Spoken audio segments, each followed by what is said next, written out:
Barangay Love Stories. Barangay Love Stories. Hindi lahat ng effort pagdating sa isang relasyon ay pare-pareho. Hindi rin kasi lahat tayo ay magkakapareho ng ugali. Kaya may kanya-kanya tayong diskarte kung papaano natin ipaparamdam ang ating pagmamahal. Ikaw, kabarangay, paano mo pinapakita at pinaparamdam ang pagmamahal mo para sa isang tao? Dear Mama Mia,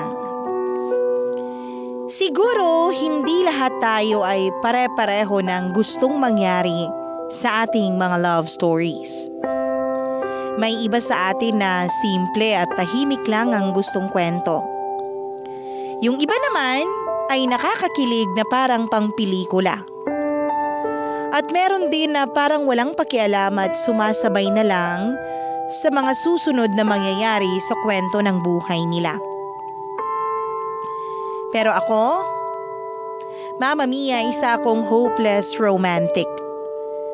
Mahilig akong manood ng mga nakakakilig na pelikula, magbasa ng mga romance pocketbooks, at makinig ng mga madramang kwento ng pag-iibigan mula sa iba't ibang tao.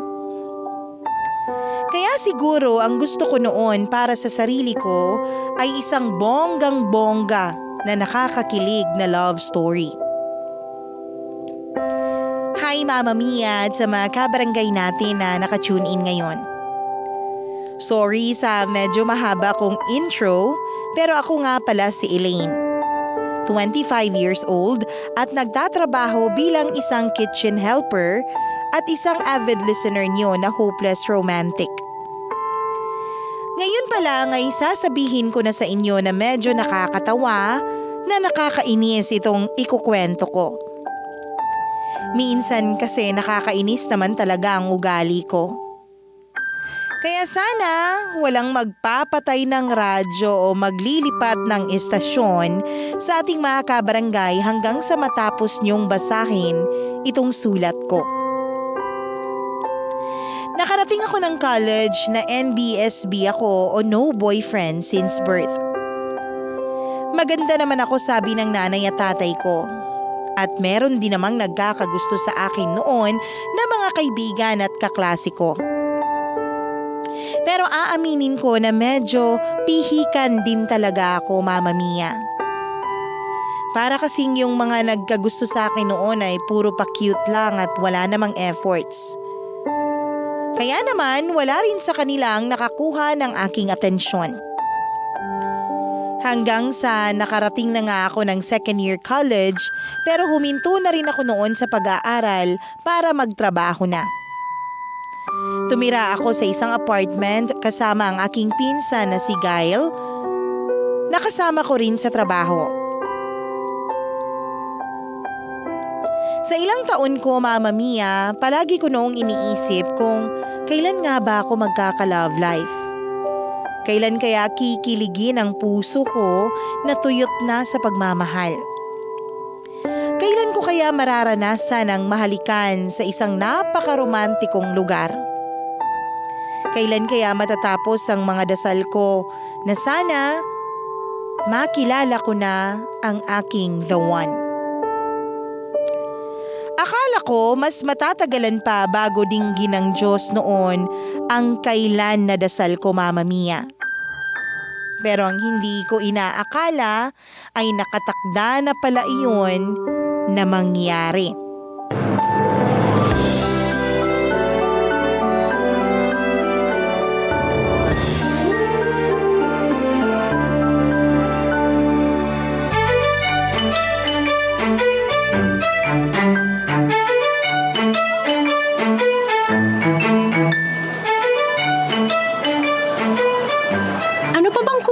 Sa mga pinamili natin. Patingin nga ako ng mga nandyan sa basket mo. Ito.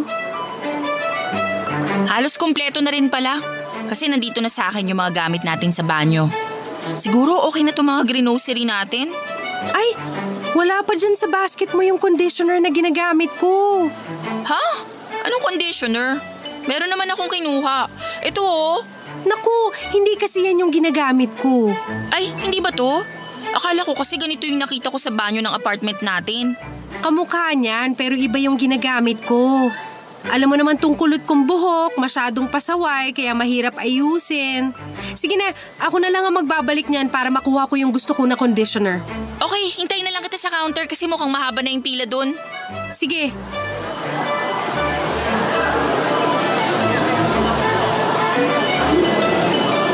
Saan nga dito nakalagay yung mga shampoo at conditioner nila? Ayun, nakita ko na. Sakto! Isang bote na lang yata yun. Kunin ko na nga bago pa ako maunahan ng iba. Miss, ako yung nauna sa conditioner na yan. Ha? Hindi mo ba nakita hawak ko na? Miss, nauna ako sa pag-abot niyan. Alam mo kuya, hindi naman bagay sa'yo tong conditioner na to kasi pambabae to. Talaga ba? Oo, kaya ibigay mo na to sa akin kasi babae lang talaga ang gumagamit nito. Eh bakit wala namang nakasulat dyan sa bote na babae lang ang pwedeng gumamit niyan? Ay naku! Kuya, hindi naman kasi bagay tong conditioner na to sa buhok mo na ganyang kaikli. Kaya ibigay mo na lang sa akin to, kumuha ka na lang ng ibang conditioner dyan. Ay, okay sige. Ibibigay ko na to sa'yo. Basta sa isang kondisyon. Ano naman yun? Sasabihin mo sa akin kung ano ang pangalan mo. Mama Mia, ang pakiramdam ko ay nasa eksena kami ng isang romantic movie ng lalaking yun. Yung part ng movie na kakakilala lang ng bidang babae sa kanyang ka-love team na lalaki. Kaya naman naramdaman ko noon ang pamumula ng pisngi ko dahil sa pagtatanong niya ng pangalan ko. May itsura din kasi yung lalaki na yun. Matangkad siya, moreno tapos ang ganda pa ng matangos niyang ilong. Kaya nakakakilig talaga at hindi ko na nga napigilan din ang sarili ko na makipagpalitan ng pangalan sa kanya. Ruel ang pangalan niya, taga dun lang din siya malapit sa amin. At bago ko siya iniwanan, dala ang bote ng conditioner na pinag-aagawan namin, ay binigay ko rin sa kanya ang Facebook name ko. Naging friends kami sa Facebook at doon kami madalas na mag-usap. Kwentuhan, dramahan at bolahan. Marami na akong nalaman na tungkol sa kanya at ganun din naman siya sa akin. Magaan ang loob ko kapag kausap ko si Ruel, kaya nang yayain niya akong makipag-date ay pumayag naman ako kaagad.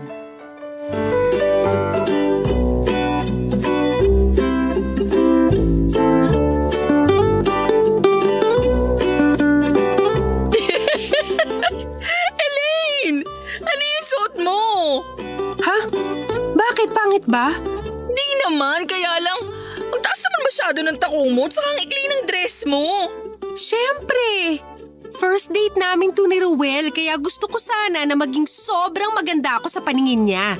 Maganda ka naman, kaya hindi mo na kailangang magpabonggang effort ng ganyang mga damit at sapatos. At least nakita ni Ruel na nag-effort ako na magpaganda lalo sa first date namin. Naku, ikaw na nga ang bahala.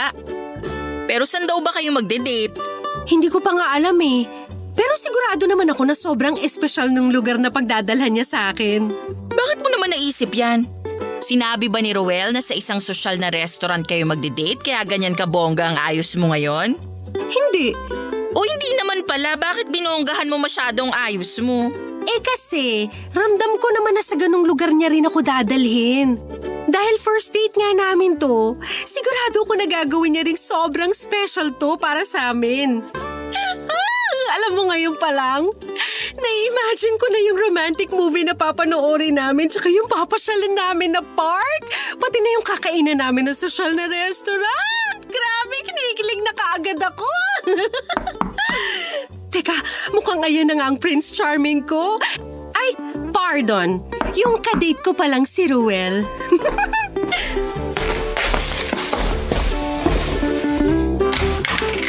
Hi, Ruel! Oh, bakit bihis na bihis ka? Di ba may may date tayo ngayon. Oo nga, pero dyan lang naman tayo kakain sa malapit. So, hindi tayo mamamasyal tsaka manonood ng sine?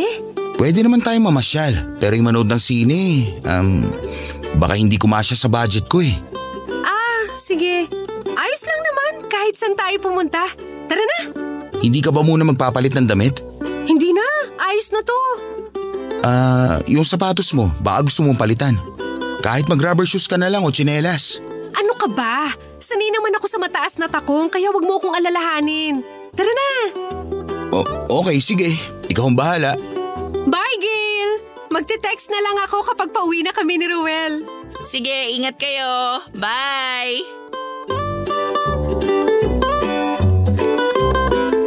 Iyon ang unang beses, Mama Mia, na nakipag-date ako sa isang lalaki. Wala naman akong idea kung saan kami papunta pero sobrang excited talaga ako. Ang dami-dami ko nang na-imagine na pupuntahan at gagawin namin ang araw na yon. At dahil alam ni Ruel na wala pa akong experience sa pakikipag-date, sigurado ako noon na gagawin niyang memorable ang araw na yun para sa akin. Kaya lang, Mama Mia, medyo nadismaya ako nang pumunta kami sa may sakayan ng jeep. Akala ko kasi ay magta-taxi kami o kaya ay magbubook siya ng sasakyan para sa aming dalawa. Yun pala, sa isang luma at masikip na jeep na puno ng pasahero lang kami sumakay. Ang jahe tuloy para sa akin kasi nga nakatakong pa ako tapos medyo maikli pa ang dress ko. Tapos akala ko pa sa sosyal na lugar kami mamamasyal at kakain. Yun pala, Mama Mia, sa isang park lang kami namasyal at doon na lang din kami nag-food trip sa may tusok-tusok na malapit lang din sa pinasyalan namin. Malayong malayo ang mga na-imagine ko sa kakainan at pinuntahan namin ni Ruel. Medyo na-disappoint ako, Mama Mia, pero aaminin ko naman na nag-enjoy pa rin ako na kasama siya ng araw na yon. Nasundan pa ang mga dates namin ni Ruel at doon nga namin mas nakilala ang isa't isa, Mama Mia. Napansin ko na medyo mahiyain pala siya, tahimik. Pero sobrang gentleman naman niya. Malambing din siya pero sa sarili niyang paraan. Natuwa pa ako dahil nalipat siya ng pinagtatrabahuan na malapit sa kantin kung saan ako nagtatrabaho. Kaya naman mas napadalas na ang mga oras na magkasama kaming dalawa. Hindi nagtagal, Mama Mia, ay naramdaman ko na nagkakagusto na rin ako sa kanya hanggang sa sagutin ko na nga rin siya. Nakakakilig at nakaka-excite pala ang first romantic relationship, Mama Mia. Naalala ko pa nung araw na sinagot ko siya at sabi ko, dapat pag-isipan naming mabuti ang magiging tawagan namin. Siyempre, gusto ko unique tsaka walang katulad. Ang dami naming naisip noon at naimbentong mga salita hanggang sa pareho kaming nagdesisyon na gawing baby ang tawagan namin sa isa't isa. Kasi sabi nga ni Ruel, ako ang nag-iisang baby sa buhay niya. Ang sweet niya, di ba? Simple lang pero kinikilig na kaagad talaga ako noon.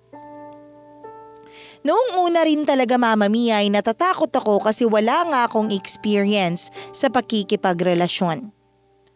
Baka kasi kagaya ng mga napapanood ko sa pelikula at nababasa sa pocketbook ay bigla na lang makipaghiwalay sa akin si Ruel kung kailan mahal na mahal ko na siya. Pero nakita ko naman na simula nang maging kami ay mas nag-effort pa siya sa akin at sa relasyon namin na nagsisimula pa lamang noon.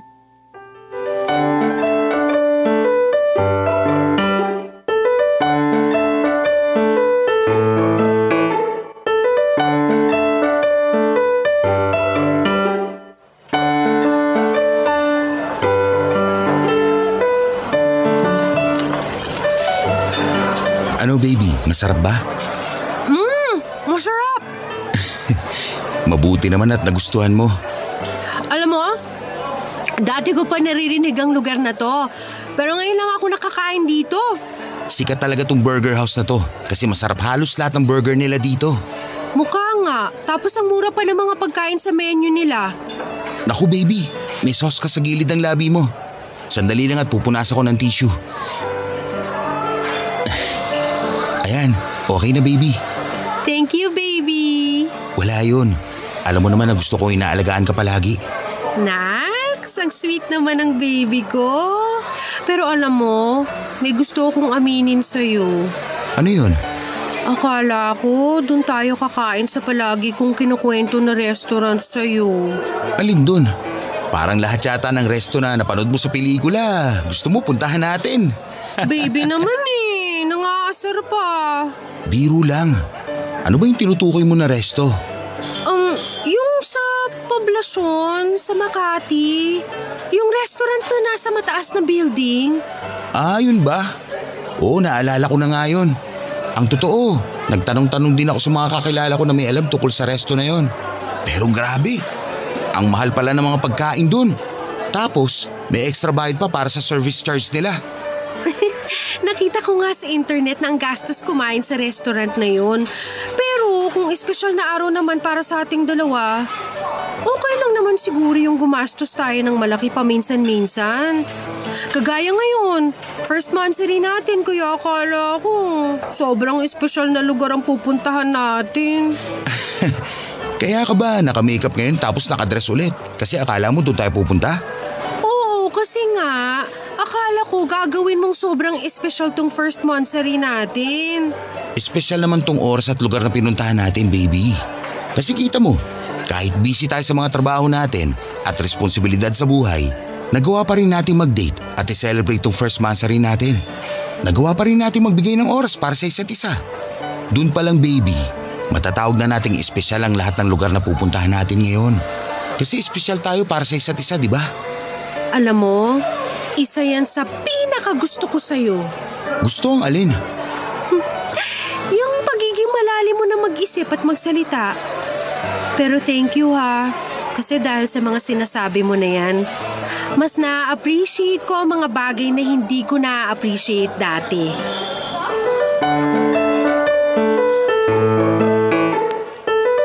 Mama Mia, malayo talaga si Ruel sa ideal boyfriend na gusto kong magkaroon ako noon.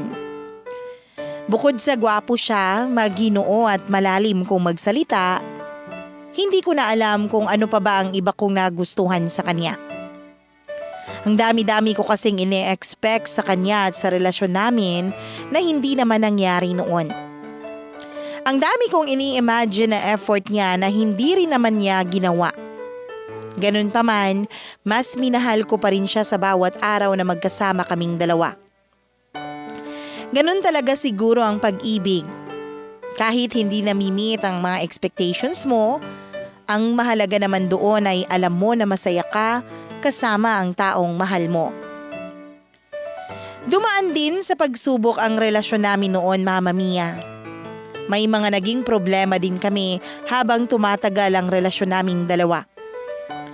Siguro kasi mas nakilala na namin ang isa't isa at nalalaman na namin na meron din pala kaming hindi na pagkakasunduan. At ang pinaka nakakainis para sa akin na pinag-aawayan namin ay kapag nakikita ko na may ibang babaeng nagpapakyut sa boyfriend ko.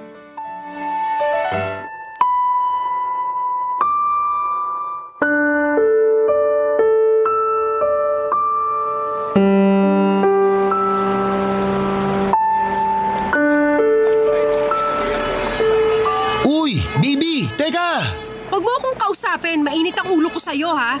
Sandali lang kasi. Elaine, ano ba? Huwag mo na nga akong sundan.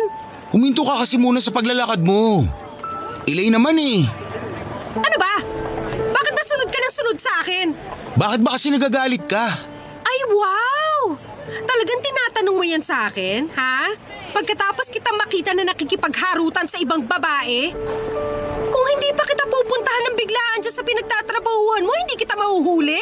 Hindi naman ako nakikipagharutan dun kay Rachel. O kita mo na? May kasama ka talagang ibang babae? Hindi ko siya kasama, Elaine. Hindi mo kasama pero magkasabay kayong maglakad papalabas ng opisina nyo. Ang ibig ko sabihin, nagkasabay lang kami palabas ng opisina. Pero hindi ko naman sinadya yun. Talaga? Hindi mo sinadya kahit kapit na kapit siya sa braso mo na parang unggoy? Nakita mo naman na tinanggal ko yung kamay niya sa braso ko, hindi ba? Tinatanggal mo kasi nakita mo na nahuli ko na kayong dalawa. Elaine, wag naman ganun. Oo, aaminin ko naramdam ko may gusto talaga siya sa akin. Pero di ba nakwento ko na siya sa'yo dati pa? At sinabi ko rin sa'yo na matagal ko na siyang iniiwasan. Pero sadyang makulit lang siya. Makulit daw. Ang sabihin mo, type mo lang din ang mukhang unggoy na babae na yon. Hindi mangyayari yun kasi ikaw lang ang mahal ko. Talaga? Oo. Sige nga, patunayan mo nga. Ano bang gusto mong gawin ko para mapatunayan ko sa'yo na totoo sinasabi ko? Gusto kong sumigaw ka dyan sa kinatatayuan mo na ako lang talaga ang mahal mo. Ha? Ang sabi ko, gusto kong ipagsigawan at ipagmalaki mo sa buong mundo na ako lang talaga ang babaeng mahal mo. Elaine! Ano? Hindi mo kaya? Hindi mo kayang gawin ang gusto ko? Ang dami kasing tao dito. Nakakahiya. Kita mo na? Hindi mo talaga kaya.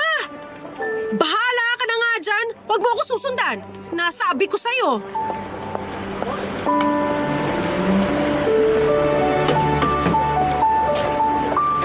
Kita mo tong lalaki na to.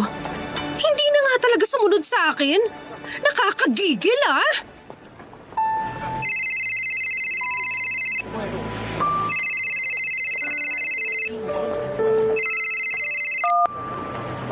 O ano yun? Tumalikod ka, baby. May sasabihin ako sa'yo.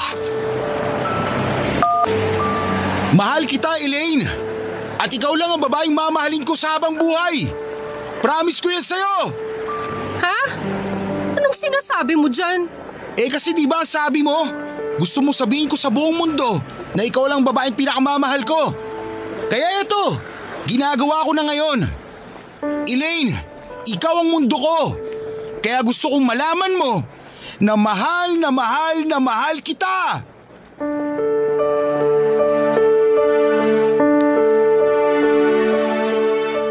Mama Mia! Parang nawala ang lahat ng inis, galit at selos na nararamdaman ko ng mga oras na yon dahil sa simpleng ginawa ni Ruel. Binalot ng kilig ang buong katawan ko kaya naman nang lumapit siya sa akin ay nahampas ko na lang siya sa balikat para mapagtakpan ang kilig na nararamdaman ko.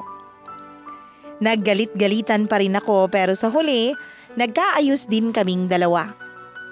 At binilinan ko siya na ayoko nang makikita ulit na katabi, kasama o kasabay niyang maglakad ang katrabaho niyang si Rachel na may gusto sa kanya. Marunong din naman maging sweet ang boyfriend ko, Mama Mia. May mga simpleng bagay siyang ginagawa na kahit papaano ay kinikilig na rin naman ako. Malayo nga lang talaga siya sa mga ideal boyfriends na nai-imagine ko noon.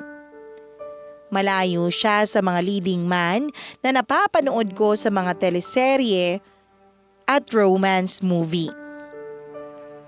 Pero ganun pa man, sa mga hugot at efforts na ginagawa niya, Mama Mia, sapat na yun para patuloy ko siyang mahalin at patuloy akong kiligin sa relasyon naming dalawa. Mama Mia, kahit may pagka-boring na boyfriend si Ruel, tumagal pa rin kami ng halos 1 taon.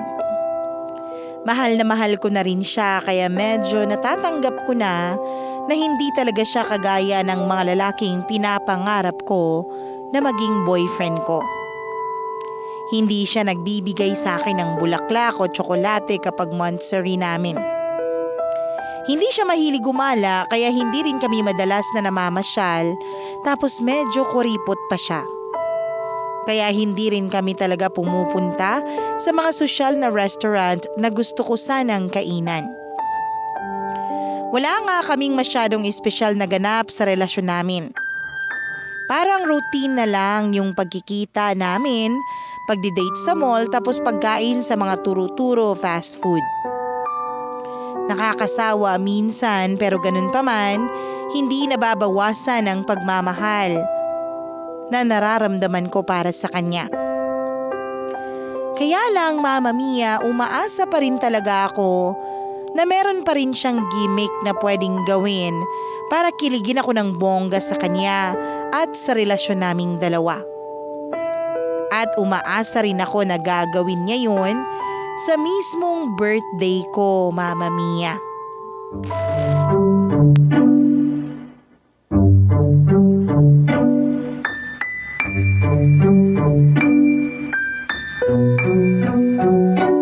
Naks, ang ganda ng ayos ni birthday girl ah! Siyempre, espesyal na araw ko ngayon kaya dapat espesyal din ang itsura ko.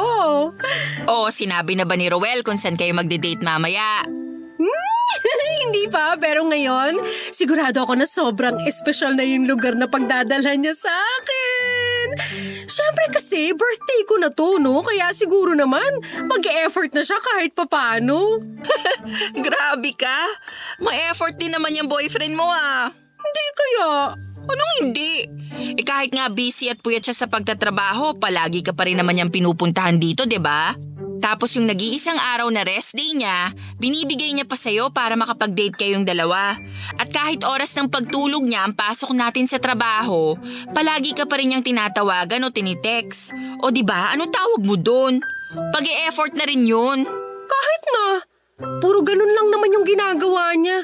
Hindi niya man lang ako sinusurprise sa labas ng trabaho natin na may dala siya mga bulaklak. Kagaya ng mga napapanood ko sa pelikula.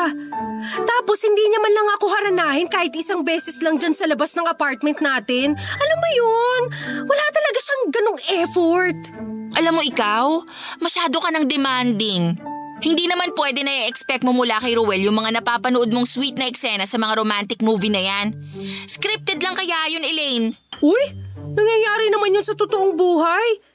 Yung iba nga nagva-viral pa sa internet yung effort na ginagawa ng boyfriend para sa girlfriend niya eh. Pero hindi nga ganung lalaki ang boyfriend mo. Kaya wag mo masyadong asahan na gagawin niya rin yung mga napapanood mo sa internet. Ang mahalaga naman kasi ngayon, faithful siya sa relasyon yung dalawa. At alam mo na mahal ka niya. Basta, alam ko na may nakahanda siyang sorpresa para sa birthday ko ngayon. Kaya siguro siya nag-text na pauwi siya ng Batangas kagabi. Kasi balak niya akong sorpresahin dyan sa labas ng pinto ng apartment natin. Sigurado ko na may effort ng gagawin ng baby ko this time. Naku, bahala ka na nga. Basta ayoko lang na masyado kang umasa para hindi ka rin masyadong mainis.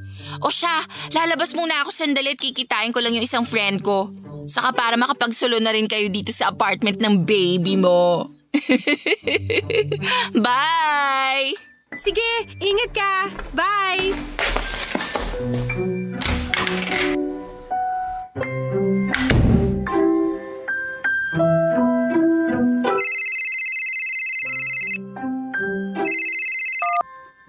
Hello, baby! Nasaan ka na? Nandito pa sa Batangas. Uy, hindi nga. Siguro naglalakad ka na papunta dito sa apartment namin, no? Ha? Anong sinasabi mo? Naku, baby. Kilala kita kapag nagde-deny ka ng ganyan. Nasaan ka na ba banda? Tsaka ano ba yung mga dala mo dyan?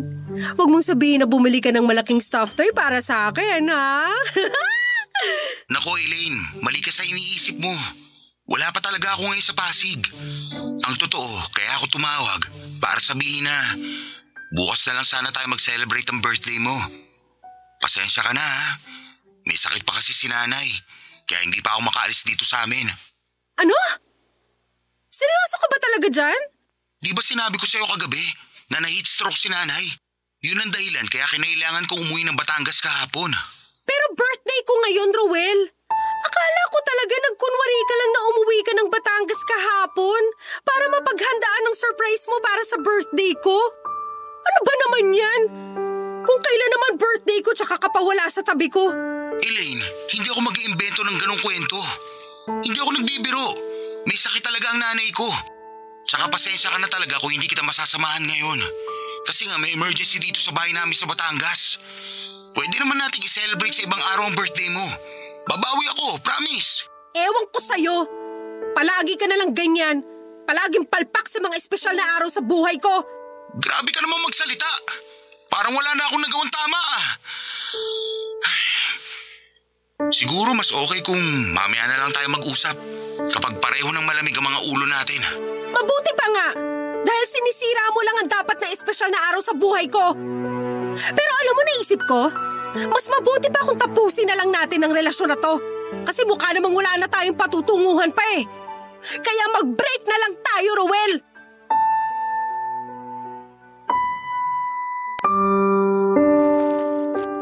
Hindi naman talaga ako demanding, Mama Mia. Naiinis lang talaga ako madalas kasi hindi ko maintindihan kung bakit hindi nagagawa ni Ruel yung mga sweet na surprises na napapanood ko sa TV o nakikita ko sa social media.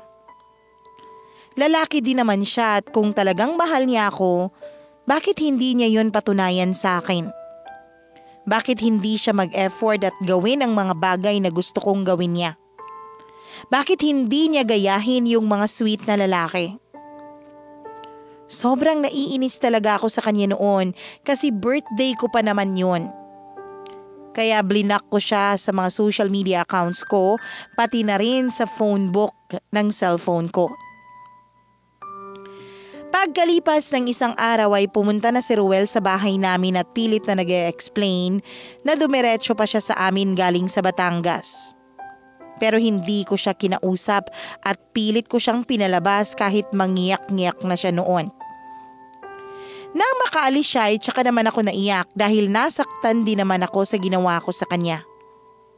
Naabutan pa nga ako ni Gail na umiiyak at doon ay pinayuhan niya ako na wag daw kasi akong gagawa ng mga desisyon kapag mataas ang emosyon ko. Lalo na kapag galit ako. Kinausap din pala siya ni Ruel at nalaman ko na totoo nga na naospital ang nanay ng boyfriend ko, Mama Mia. Tapos nagpa-reserve na pala siya para sa aming dalawa dun sa sosyal na restaurant na matagal ko nang gustong puntahan at kainan namin. Kaya lang hindi nga natuloy dahil sa pagkakaospital ng nanay niya. Doon na ako na-guilty at nagdesisyon na puntahan si Ruel sa boarding house niya para mag-sorry sa kanya. Ang nakakainis lang, Mama Mia, ay naabutan ko silang nag-iinuman doon sa may labas ng boarding house niya kasama ang ilang katrabaho niya, pati na rin ang babaeng pinagseselosan ko. Nakita niya rin ako at kaagad na nilapitan pero nag-walk out na ako. Nagawa niya akong habulin nang makalayo na kami sa boarding house pero patuloy ko pa rin siyang inaaway noon, Mama Mia.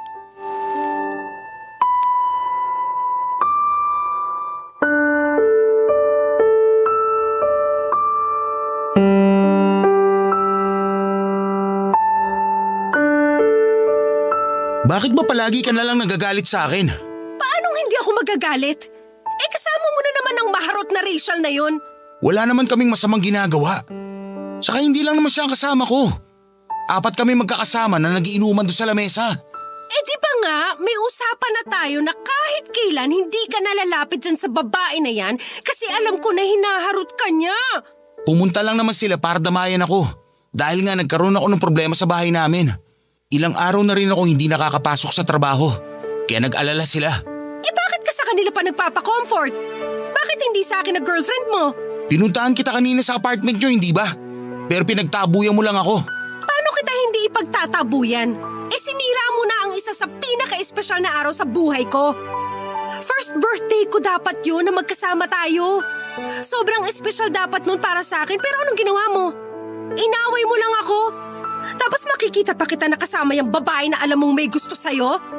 Sinira mo na nga ang birthday ko, gusto mo pa makipaglandian sa iba? Ayan! Puro ka na lang ganyan. Puro na lang sarili mong iniisip mo. Hindi lang to para sa akin, Ruel. Para to sa ating dalawa at sa masayang alaala na dapat binubuo natin para sa relasyon natin. Bakit? Hindi ka ba masaya sa tuwing kasama mo ako? Masaya, syempre. Yun naman pala eh. Ano yung sinasabi mo na dapat tayong bumuo ng masayang alaala sa relasyon natin? Ginagawa ko naman ang lahat para mapasaya ka, Elena. Pero hindi nga sapat yun. Hindi sapat yung pagsundo at hatid mo sa akin sa bahay. Pagkain natin dyan sa mga karinderya o pamamasyal lang saglit sa mall. Eh ano pa bang gusto mong gawin ko? Yung magsuot ng mascot at sayawan ka sa harap ng maraming tao? Yung magbitbit ng teddy bear at cake na sinlaki mo? Tapos pahihirapan ko sarili ko sa pagbitbit habang naglalakad tayo? Gusto mo yung gumastos ako para sa isang malaking sorpresa para sa birthday mo? Ganun ang gusto mo? Oo. Sana kahit minsan lang ginawa mo alinman sa mga yun, di ba? Pero hindi nga kasi ako ganun. Alam mo naman yun dati pa, Elaine. Eh bakit hindi mo pa rin subukan gawin para sa akin? Para ano? Para mapatunayan mo na mahal mo talaga ako. Hindi pa ba talaga sapat yung ginagawa kong effort para sa'yo? Hindi mo pa rin ba nararamdaman na mahal talaga kita? Mag-iisang taon na tayo, Elaine.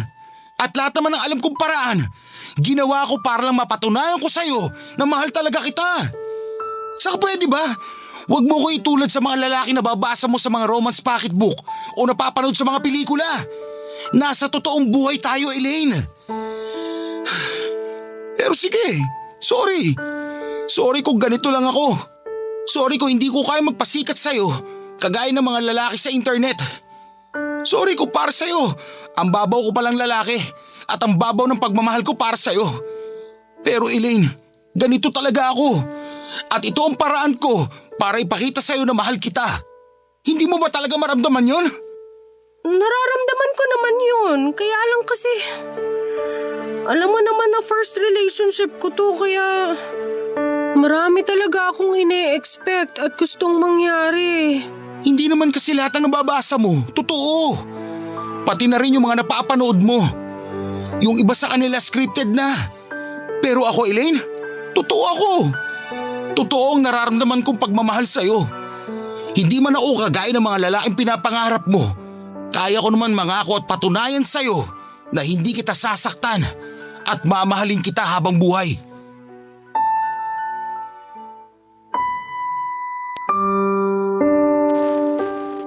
Mama Mia, nang makita ko kung paano nasaktan si Ruel ng mga oras na yon ay sobra akong nagilty. Nagpatuloy pa siya sa pagsasalita noon at ilang beses niyang sinabi na mahal niya ako kahit minsan ay nahihirapan na siyang intindihin ang ugali ko. Sinabi niya rin na kahit hindi pa ganun kabuti ang lagay ng nanay niya, ay pinilit niyang lumuwas para makausap ako at maayos ang relasyon naming dalawa. Ayaw niya raw kasi ako mawala sa kanya kaya gusto niya kaagad na ayusin ang problema namin. Paulit-ulit din siyang nagsusorry kasi hindi niya raw nagagawa ang mga bagay na gusto kong gawin niya sa relasyon namin. Hindi naman daw sa hindi niya kayang gawin yon. Kaya lang, hindi na rin daw kasi siya magiging totoo sa sarili niya, sa akin at sa relasyon namin kung pipilitin niyang gawin ang bagay na gusto ko. Gusto niya raw na maging natural siya sa relasyon namin. At hindi niya raw magagawa yun kung patuloy ko siyang babaguhin. Napaluha na rin ako noon, Mama Mia. Unti-unti ay narealize ko ang mga efforts na ginagawa niya para sa aming relasyon. Marami kaming hindi na pagkakasunduan pero palagi siya ang nag-a-adjust para sa akin. Kailanman ay hindi niya ako binastos at wala siyang ginawang bagay sa akin na labag sa gusto ko. Madalas ko rin siyang inaaway dahil sa pagsiselos ko kahit ang totoo, Mama Mia, ay ni minsan hindi naman siya gumawa ng pagkakamali sa aming relasyon. Yung pang-aaway ko sa kanya ng gabi na makita kong kasama niya ang katrabaho niya at si Rachel ay hindi naman talaga ako nagselos noon. Inis at pag-e-enarte lang talaga ang nararamdaman ko noon. Dahil ang gusto ko ay masuyuin pa ako ni Ruel.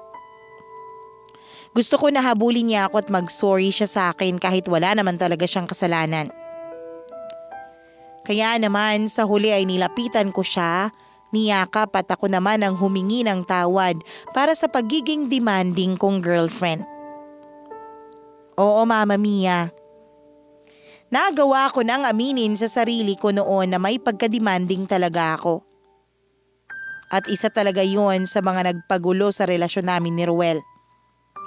Mabuti na lang talaga at mahaba ang pasensya niya dahil nagawa niya ulit akong intindihin. Nangako ako sa kanya na susubukan kong baguhin ang sarili ko, hindi lang para sa kanya at sa relasyon namin, kundi hindi para na rin sa akin. Alam ko naman kasi na may mali sa akin, Mama Mia. Mali ang masyadong maniwala at umasa na pwedeng madala sa totoong buhay ang mga nababasa ko sa mga romance pocketbook at napapanood ko sa movies. Hindi ko naman sinasabi na lahat ng nangyayari sa mga nababasa o napapanood natin ay katang-isip lamang. Dahil sa totoong kwento ng buhay, magkakaiba man ang ating personalidad, lahat naman tayo ay makakaranas at makakaramdam ng totoong pagmamahal na pang forever. Kagaya na lamang ng nararanasan at nararamdaman kong pagmamahal mula kay Ruel na ngayon ay 4 na taon ko ng boyfriend. Wala pa sa plano namin ang pagpapakasal pero sigurado na ako at nakikita ko na ang sarili ko na siya ang makakasama ko sa forever. Maraming salamat, Mama Mia, sa pagbabasa ng sulat ko na sana ay nakapag-iwan ng aral para sa araw na ito. Na pagdating sa relasyon, dapat matuto tayong magbigay, hindi lang tumanggap, para magkaroon tayo ng mas malalim na pagkakaunawaan. Hanggang dito na lamang ang inyong forever kapuso at forever kabarangay, Elaine.